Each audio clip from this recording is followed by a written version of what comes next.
Yes, okay, so I'm Max, Maximilian, long name. Um, I love all things art. I think storytelling's fun. I get most excited making art when it comes organically, or if there's like an issue I'm trying to solve. So when I'm drawing or painting or doing something digitally, um, I have a lot of fun just letting my body sort of control the things I make. If I think too hard about anything, it starts to feel like an imitation of how I'm feeling as opposed to just like a way of communication. If that makes sense. One thing I would like to do, I don't draw in this as like decisively as I once did. I always like this one. It's a very physical experience. It almost never feels like I'm having to consider what I'm drawing. It just feels like my body is letting it happen. Um, and I think because I don't have to have a communication with my mind, but rather just with my limbs, it's exciting to me. It feels like I'm capable of externalizing the things I'm feeling. I was drawing concept art for a movie idea once upon a time, which is what this is. I say I draw a lot of body horror, but I also think a lot of what I draw just doesn't make sense. Like I draw a lot of weird, spindly creatures made of like things that look like veins but aren't necessarily veins. You know what I mean?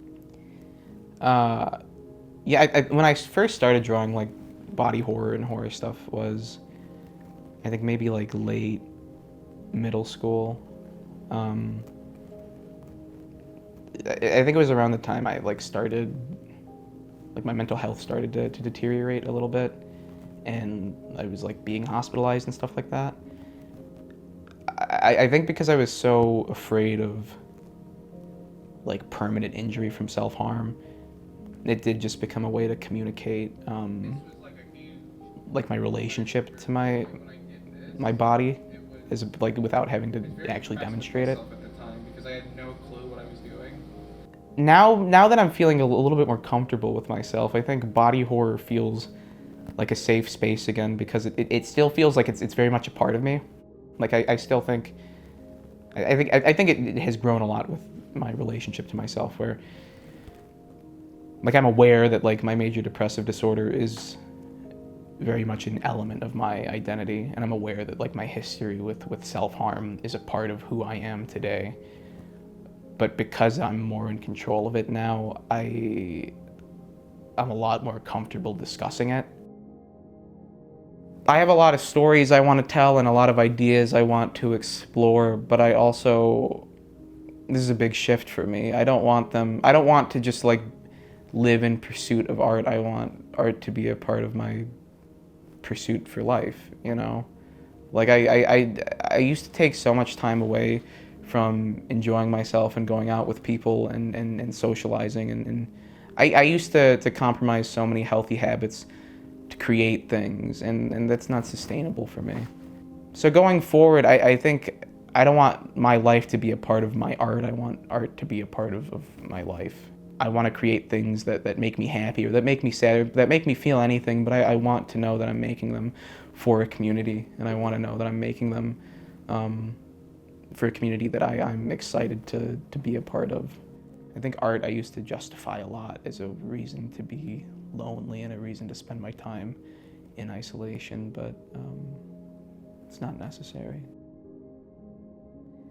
Yeah, I think it's been fun to like try to be an artist and or I'll just say be an artist. That's probably healthier.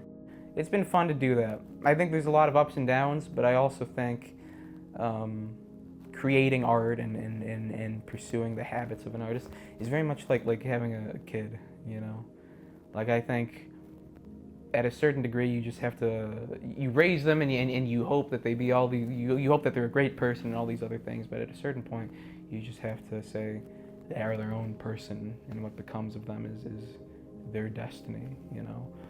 And I don't think it's fair for us to want to control our identities as artists in the same way that we want to control brands and other things. I think our identities as artists are very fluid, um, and we should respect that so that we can love ourselves and love the changes we make even more.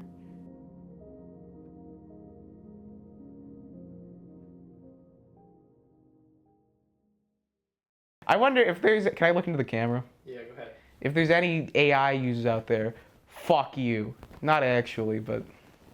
Yeah, no, fuck you. You suck. I don't like that. Well, do you know if there's any people in your class that like AI stuff? I don't know. I hope Fuck not. you. Keep all three of those in. Yeah. Okay.